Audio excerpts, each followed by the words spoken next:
السلام عليكم، مرحبا بكم في قصة جديدة من القصص ديالنا. كيف العادة ما تنساوش لايك وسبسكرايب وتشاركوها مع صحابكم. شفتو شي كون خاوي ديروا الكيت وطفيو الضو. مشينا.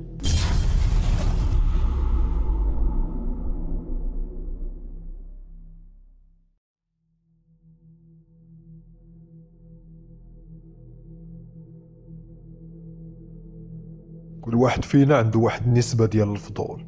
كاين اللي داك الفضول كيتحكم فيه وكاين اللي لا. كل ما غديتيه كتر كل ما كيزيد يطمع. الفضول بعض المرات كيكون سبب هلاك الناس ودمار حياتهم، وانا واحد من دوك الناس. سميتي اشرف، عندي 32 عام. هاد القصة وقعت لي ملي كانت عندي 19 وبالضبط في اواخر 2003. انا من النوع اللي ما كانوش عندي الصحاب. كان عندي صاحب واحد وساكن في العروبية، وكنت ديما في العطلة مني كنمشي نشوف عائلتي كنتلاقى به. دري لا شفتيه تحقرو، ولكن لا جلستي معاه يحنتك، دماغ وعامر بزاف د الحوايج. وكنت كنتسنى العطلة تجيب فارغ الصبر باش نمشي نتلاقى به. الصحبة ديالنا دامت كتر من 7 سنين. في الصيف 2003 كان هذاك عامي الاول في لافاك. جمعت حوايجي كيف العادة بحال كل صيف باش نمشي لعند صاحبي، عطاوه سميت يونس. ونسيت ما نقول لكم بلي هاد الدوار جا نواحي اكادير، وبالضبط كانت سميتو تاس درمرت. الخوت صراحة ما عرفتش نطق سميت الدوار، ولكن هكا مكتوب في الرسالة. نكملو قصتنا. تصوروا دابا معايا هاد الصحبة اللي كانت عندي مع الدري، لدرجة كنت كنمشي لعند العائلة كنضرب عليهم غير طليلة، كنسلم عليهم ومن بعد كنمشي ندوز معاه العطلة. يعني نباتا والماكلة والخروج كلشي معاه. والديه كانوا الناس اللي دراوش والله يعمرها دار، وكيعتبروني بحال ولدو. كان هو الوحيد اللي عندهم، يعني ما عندهمش خوتو. وكنت واخد راحتي في الدار، بحال تقولوا وليت ولد الدار. كان كيتلقى لي الدري لتحت، حيت الكار كان كيحطني بعيد، كيجيب الكرويله والحمار حاشاكم وكيهزني. كنا مفاهمين بزاف وعقليتنا متقاربه. هو كيسولني كيف داير مع القرايه، وانا كنسولو على حياته في العروبيه كيف دايره. هضره كتجيب هضره حتى وصلنا للدار. اقترحت عليه باش نمشي انا وياه لشي مدينه، ولكن هو قال لي لا، حيت با عنده شي خدمه خصو يبني واحد الدار، وكيخصو هو يبقى باش يعاونو. كنا كنلعبو كورة، كنمشي معاه لا بغا يسرح، كنمشي معاه باش يجيب الماء. المهم كانت كتعجبني ديك الحياة البسيطة اللي عندهم، وكنتسنى عليها عام كامل باش نعيشها. واحد المرة وحنا غاديين كنسرحو ويقول لي انت ديما كتجي عندي للدوار، واش ما عمرك ما لاحظتي شي حاجة غريبة؟ قلت ليه بحالاش؟ هز راسو وقال لي شتي دوك الجبال اللي لهيه؟ قلت ليه مالهم؟ قال لي ديك الطريق ما كيدوش منها اي واحد، كيقولوا بلي راها مسكونه. تما كيرميو الناس الاعمال ديالهم السحر والشعوذه. وعاد الجن معروف عليه كيبغي الاماكن الخاويه، وهذاك انسب مكان ليهم. من صغري وانا كنسمع الناس كيقولوا جنون عايشين وسط الجبال. قلت ليه ممكن، ولكن انا ما عمرني ما لاحظت شي حاجه. انت لي ولد الدوار، ولكن علاش زعما جبتي معايا هذا الموضوع؟ ما عمرنا ما دوينا فيه. قال لي غير بغيت نعرف رايك وصافي. كانوا عندهم بزاف د المعيز، وكنا كنطلعوا لشي بلاصه عاليه باش نشوفوا الغروب ديال الشمس. داك المنظر كان كيعجبني بزاف، وعلى قبلو كنت كنبقى شادو معايا حتى تغرب الشمس عاد نرجعوا في الطريق. دازت سيمانه على نفس الحال. كانت الامور مزيانه، انا وياه كنا كنعسو في بيت واحد، وكنفزقوه مزيان بالماء باش يبرد شويه، حيت كانت الحراره في داك الصيف. غادا تدخل الوالده ديالو علينا وغتقول ليه اولدي الله يرضي عليك لما سير دي هاد الصخره لجدك. هنا غنتوقف وغنعطيكم واحد النبذه صغيره على جدو. جدو راجل اللي شيباني، مني مات مراته وهو عايش بوحدو، كبير بزاف في العمر، وكل مره كيقولوا بلي غادي يموت، وكيوقف عاوتاني على رجليه بحال ما عمرو ما مرض. ونزيدكم ان جدو كان عمى. كنت ديما كنتسائل كيفاش كيقدر يسير اموره في الدار، وعلاش عايش بوحدو ما عايش مع عائلته. قاطع التفكير ديالي يونس وقال لي شنو، واش تمشي معايا ولا تبقى متكي؟ قلت لي لا نمشي معاك. هاد جدو هذا كنت شفتو شي جوج د المرات ولكن من البعيد، وكانت هذيك اول مره غنمشي عنده حتى لدارو وغندوي معاه وغنسلم عليه. دارو كانت تقريبا بعيده بشي 4 ساعة. كانت عاليه تقريبا حدا الجبال، ما ساكنينش حداه الناس بزاف. تماك اول حاجه طاحت في بالي هي القضيه ديال الجنون اللي عاود لي عليها. بقى كيضحك عليا وقال لي ياك ما تخلعتي، راه غير كنت كنضحك معاك. حل الباب ودخل، حتى كنتصدم حيت لقيتو عند وجهي بحال الا كان كيتسنانا. واللي زاد خلعني كتر هو انه كان كيشوف فيا عينيا في عينيه بحال ماشي عمى. انا تسمرت في بلاصتي وقلبي تزير عليا. اما صاحبي يونس خدا يديه وباسها له وقال لي اش اخبارك يا جدي. انا جبت معايا صاحبي، راه جبنا لك العشاء، الوالده صايبات هاد الشهوه وعرفتها كتعجبك، داكشي علاش جبت لك حقك. قال ليه الله يرضي عليك، وهو باقي كيشوف فيا. سلمت عليه حتى انا. كان كيبان راجل لي صحيح وما تقولش عليه راجل كبير، طويل وعامر وظهرو واقف مستقيم ماشي محني. عنده واحد العصا ديال الخشب هي اللي كيتمشى بها، ولكن اللي جاني غريب هو انه ما كيستعملهاش، كيدور في الدار بحال اللي كيشوف كلها قنت. قلت مع راسي يمكن حيت ولف دارو وحافظها. رحب بينا وقال لنا جلسوا شويه انا نمشي نجيب لكم اتاي.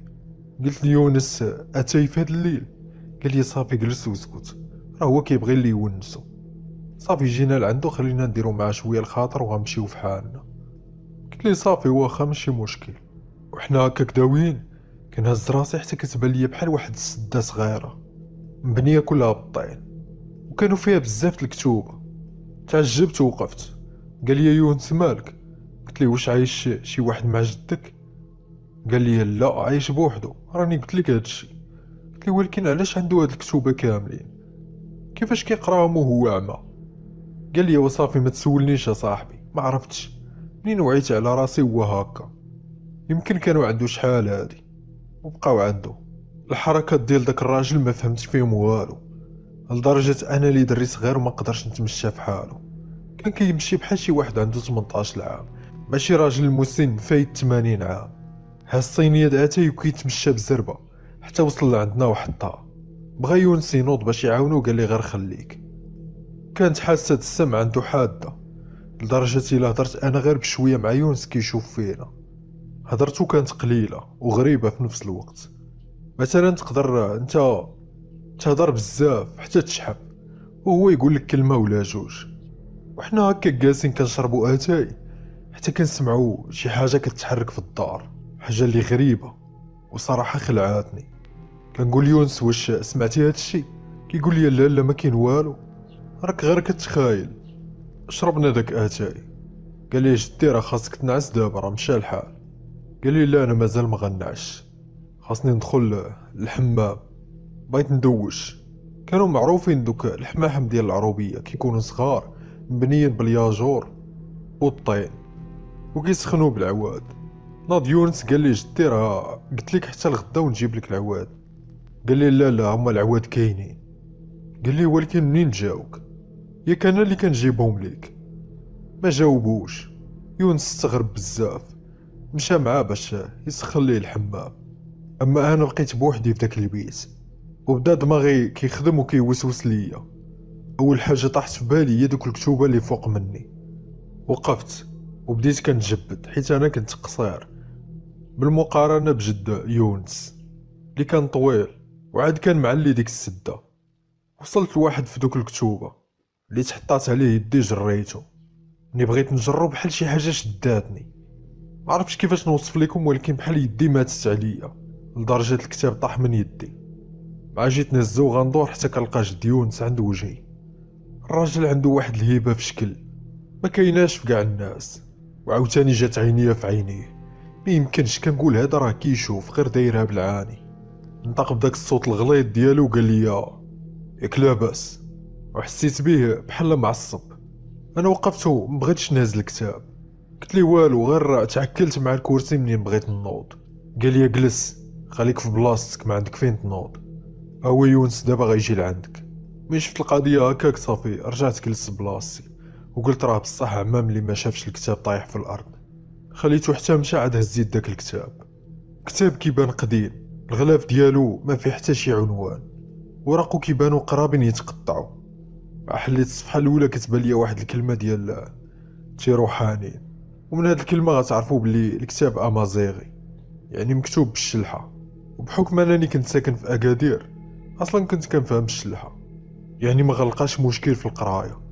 الكتاب كان كيهضر على قصص الجن، كيفاش كيتشكلوا على هيئه بشر وحيوانات، على الجن بصفه عامه والجن الامازيغي بصفه خاصه، كيفاش تتعامل معاهم، طرق التحضير وحتى الطقوس اللي كيبغيو.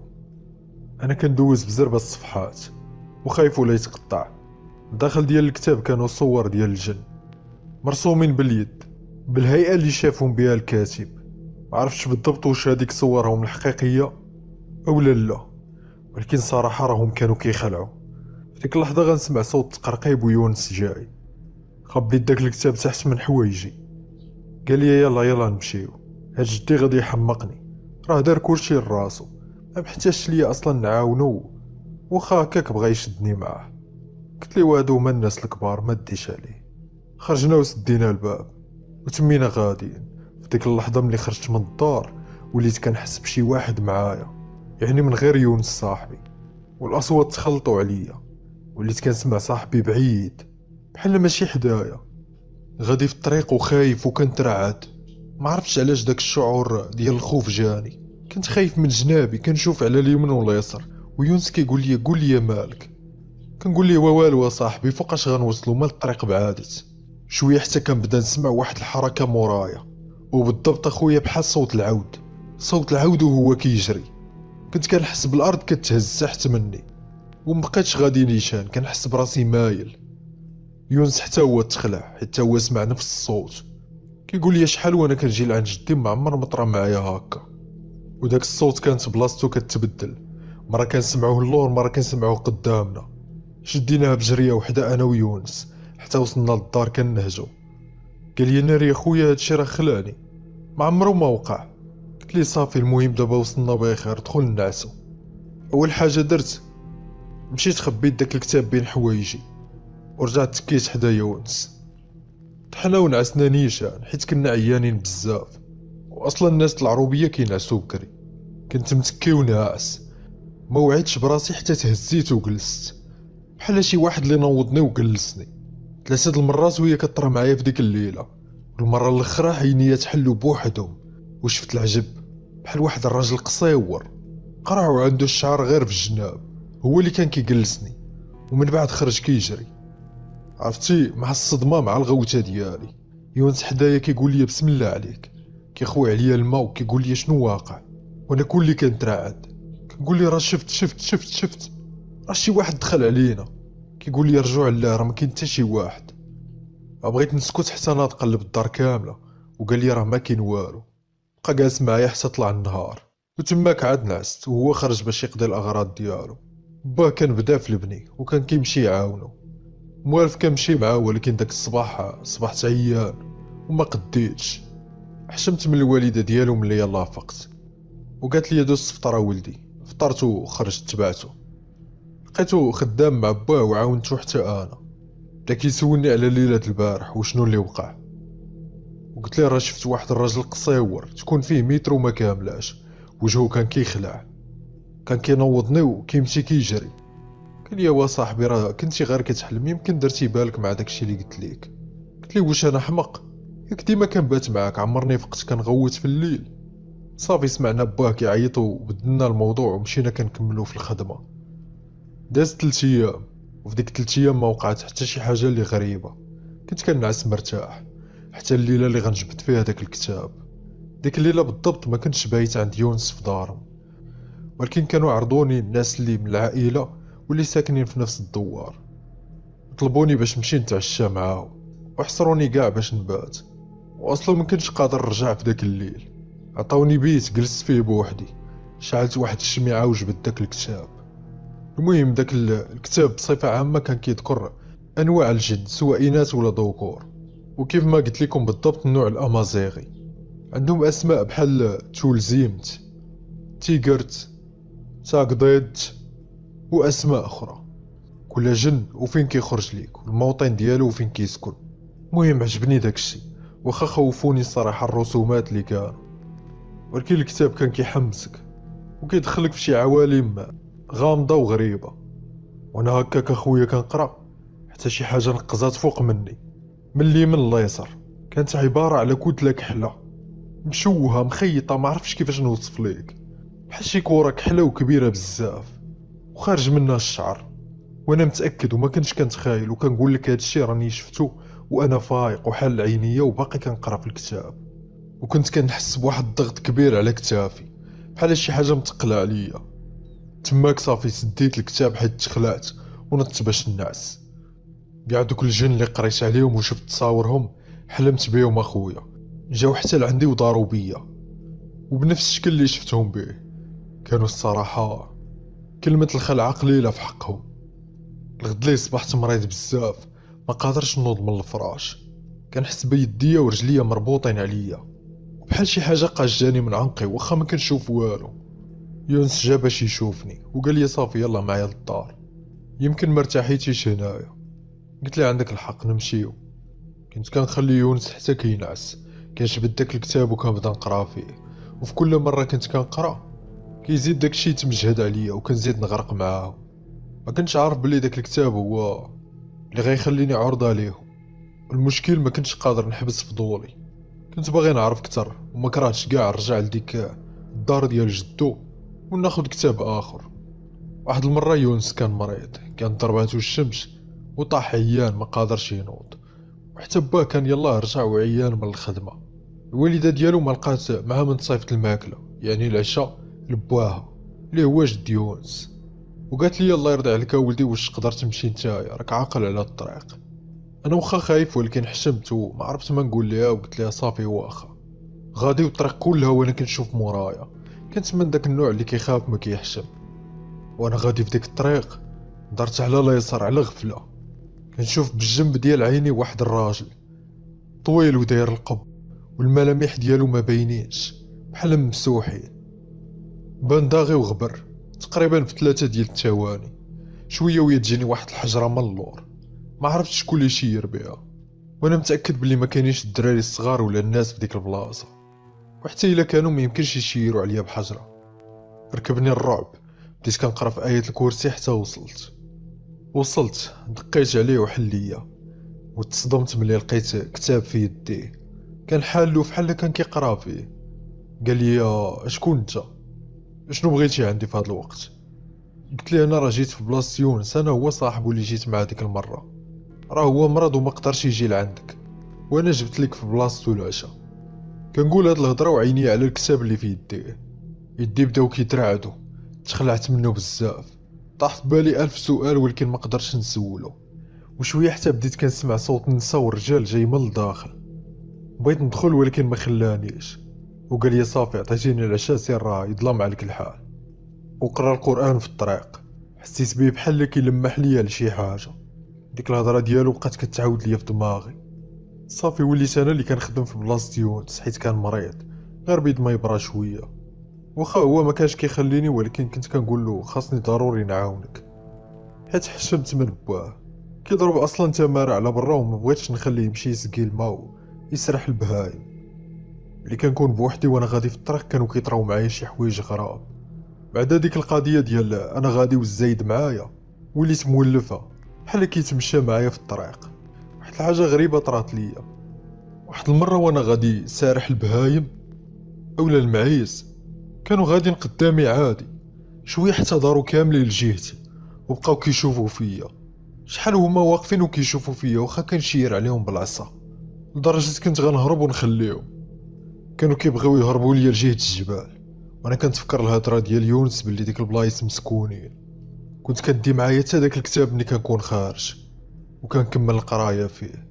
من بعد ما كيعرفك على انواع الجن والاسماء ديالهم وفين كيكونوا، في الجهه الاخرى كيوريك طريقه التحضير ديالهم اولا كيفاش تتعامل معاهم. كاتبين في الكتاب بلي مجرد ما كتقيسو ولا كتهزو بين يديك ولا كتحلو وتقرا فيه، فانت كتفتح عليك الباب ديال العالم الاخر وكيكونوا حاضرين معاك. كيبقى الاختيار ديالك واش تحضرهم ولا لا. الا حضرتيهم كيجيو لعندك ويتواصلوا معاك، والا ما حضرتيهمش كيبقاو بعاد عليك، ولكن راهم ديما معاك. انا بالنسبه ليا وعلى حساب داكشي اللي عشت كنقول باللي انهم فعلا حضروا. كاع داكشي اللي كان كيوقع من مواقف واحلام كلشي كيثبت باللي كانوا حاضرين معايا. ومن بين الحوايج الغراب اللي كانوا كيطراو معايا عاوتاني ملي كنمشي نسكي، ملي كنجبد الماء، كنلقى سطا الخوا وكنعاود نعمرو من جديد. ضروري ما نعاود نعمر 2 ولا 3 د المرات. ديك 3 ايام اللي خديت فيها بلاصة يونس تعذبت بزاف وعييت. كنت كنحس بيهم بحال كيرونوني وكيروبلوني في دماغي، بحال باغيني نحضرهم، وانا ما كنتش باغي حيت كنت خايف. في النهار الثالث والاخر وانا سارح، هربات ليا واحد المعزه وطلعت لجهه الجبال. ما كانش عندي حل اخر من غير انني نتبعها. بقيت تابعها حتى شديتها، ولكن اخويا مع جيت ندور جات عينيا نيشان في واحد غار اللي فيه مرا كتمشط في شعرها. دورات راسها وشافت فيا، وبقوت ما كانت كتخلع كنت غنطيح. بانت وغبرات داغي، وهادشي ما لقيت له حتى شي تفسير من غير انها جنيه وماشي بنادم.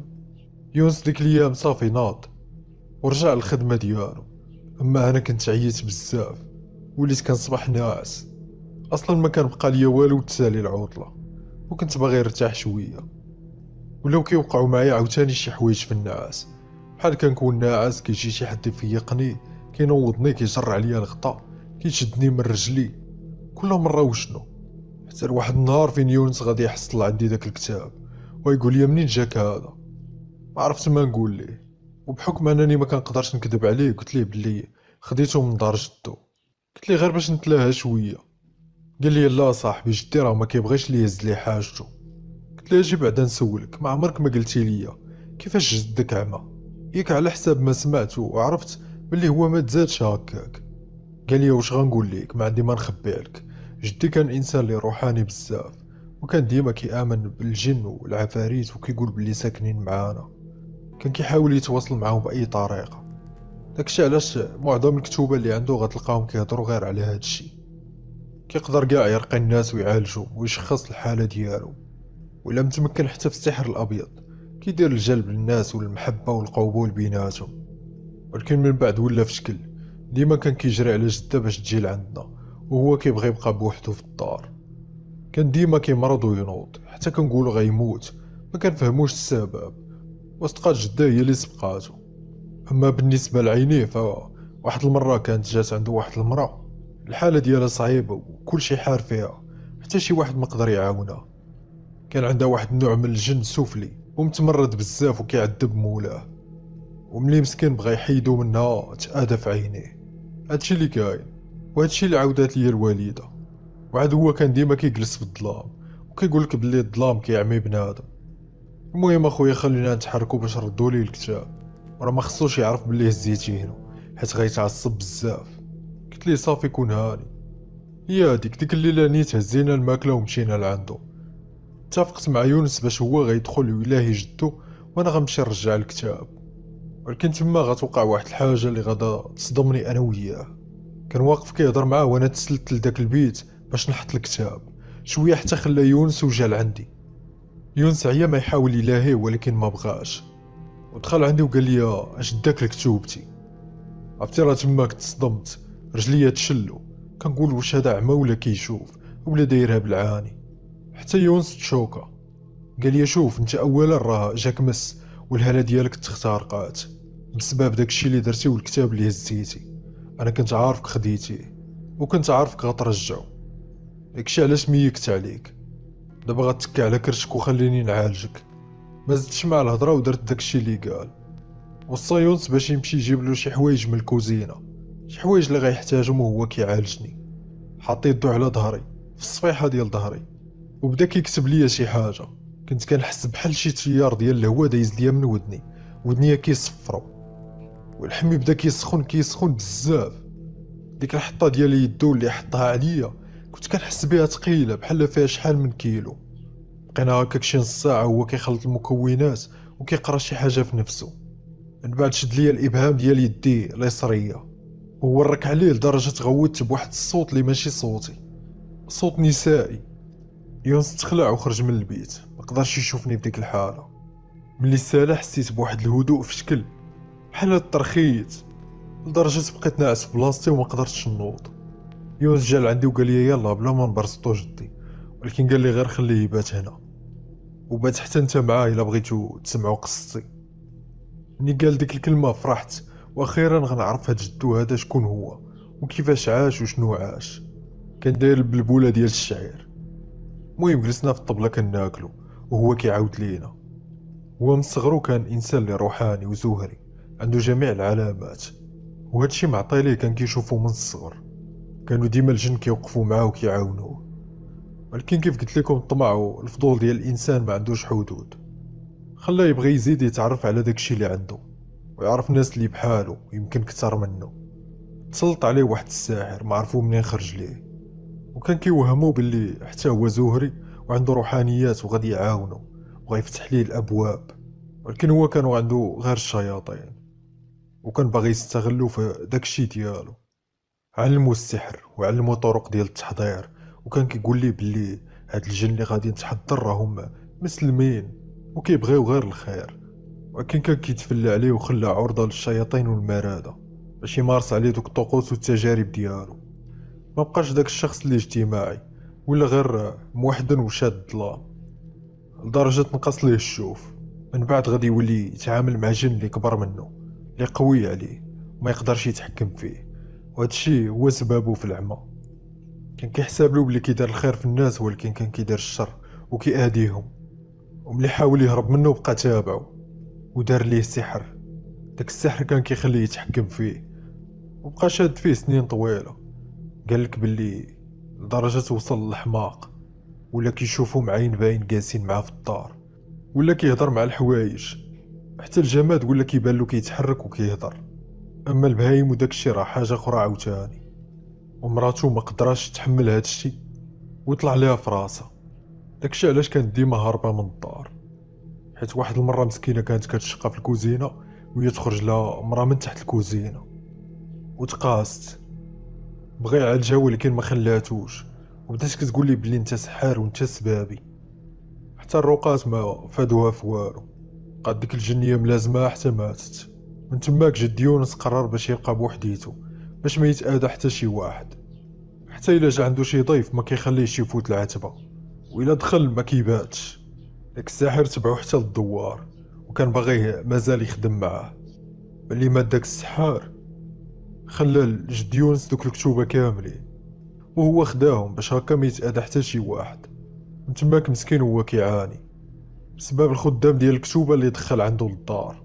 ولكن واخا هكا كانت مع واحد الرفقه صالحه، وهي اللي كانت كتعاونو. كانوا بمثابه عينيه، هما اللي كيوجهوه للطريق. عاد فهمت كيفاش ما كانش كيحتاج ولا كيستعمل العصا. بدا كينصحني وكيقول لي شوف ولدي بعد من هادشي، راه الناس تابعهم هادشي وباغيين يتفكوا وانت كتقلب عليه. قلت ليه دارها ليا غير الفضول ديالي. قال لي حتى انا ولدي كنت فضولي بحالك، ولكن كاين شي حوايج من الاحسن ما نعرفوهمش. بقى فيا الصراحه وخرجت وانا نادم على داكشي اللي درت. بتنا مع ديك الليله والغد ليه مشينا في حالاتنا. كانت بقى لي غير سيمانه باش نرجع للمدينه ونكمل قرايتي، وطلبت من يونس السماحه. بهذه المناسبه بغيت نذكر شي مواقف اللي كانوا وقعوا في داك الدوار واللي سمعتهم من عائلتي. قالك واحد المره واحد خونا كان سارح، حتى خرجات ليه مرا من بين دوك الجبال وبقات كتجري وتابعاه، تقريبا بحال اللي وقع ليا انا. عاوتاني واحد المرا كبيره في العمر عايشه بوحدها، وكتقول بلي ديما ملي كيظلام الحال كتشوف واحد الرباعه د الرجال دايزين كيبقاو غاديين جايين بواحد الطريقه اللي غريبه. وحده كتبدا تقرا القران كيغبروا، وشحال من واحد كيقول بلي كيسمع صوت العراسات واخا ما كاين لا عرس لا والو. المهم بزاف ما يتعاود في داك الدوار. وانا خويا مبغيتش نطول عليك كثر، كانت هذه التجربه ديالي والقصه اللي عشت. بغيت نقول لكم بلي جد صاحبي يونس مات في 2010. اما يونس مشى باش يخدم في مدينه اخرى، وصافي من تماك تقطعت العلاقه ومبقيناش كنتواصلوا، حيت اصلا حتى عائلتي ما بقيتش كنمشي لعندهم. والدنيا راكم عارفين كتشغلنا، كل واحد ضروري ما يمشي في طريقه، وهادشي عمرني ما غنساه. الخوت كانت هذه قصتنا ديال اليوم. كنشكروا الاخ اللي بارطاجاها معنا. كيف العاده اللي عنده شي قصه بحال هذه يقدر يخليها ليا في انستغرام. كنشكركم بزاف على حسن الاستماع. كنطلب منكم مزيد من التفاعل، وكنضرب لكم موعد في القصه الجايه. ومن هنا لتما كنقول لكم السلام عليكم.